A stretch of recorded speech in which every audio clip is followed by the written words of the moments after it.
அஸ்ஸலாமு அலைக்கும் வரஹ்மத்துல்லாஹி வபரகாத்து. என் பேர் NS கலீல்.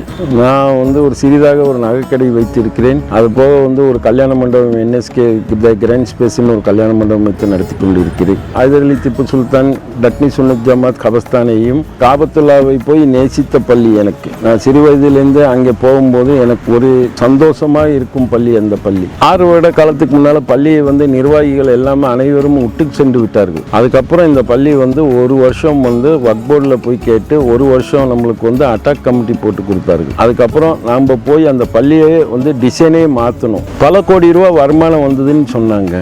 ஆனால் நம்ம பாத்ரூம் இருக்கு இல்லைங்க, அதுக்கும் ஒரே டைலு, பள்ளிக்குள்ளேயும் ஒரே டைலு. அல்லாஹ் அக்பர். அது நினைக்கும் போது நமக்கு ரொம்ப கஷ்டமாக இருந்தது.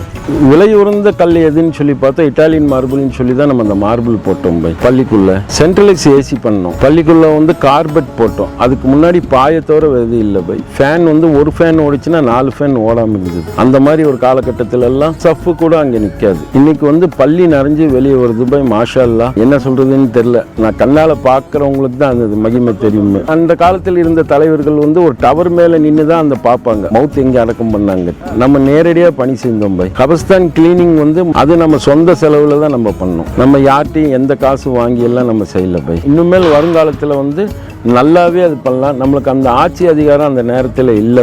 நம்ம என்ன சொல்றோமோ அந்த மாதிரி வேலை செய்யற ஆளுகளை தான் எடுத்திருக்கிறோம். யாரும் இதுல பணக்காரங்க ஏழை அப்படின்றலாம் எடுக்கல. பள்ளிக்கு பணி செய்யற ஆளுகளா பார்த்து தான் நம்ம தேர்ந்தெடுத்திருக்கிறோம்.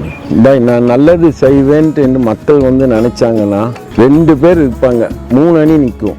யார் பெட்டராக இருக்காங்களோ அவங்களுக்கு போட்டால் போதும். மக்களுக்கு நாங்கள் தொந்தரவு பண்ணி ஓட்டு கேட்க மாட்டோம். அந்த ஓட்டுக்காக இது செலவு பண்ணுறது அதெல்லாம் அரசியல் இல்லை. இதோட அல்லாவோட வீட்டுக்கு போகிறது. அல்லாஹ் யாரை நாடுகிறானோ அதை மட்டுமே நடக்கும்.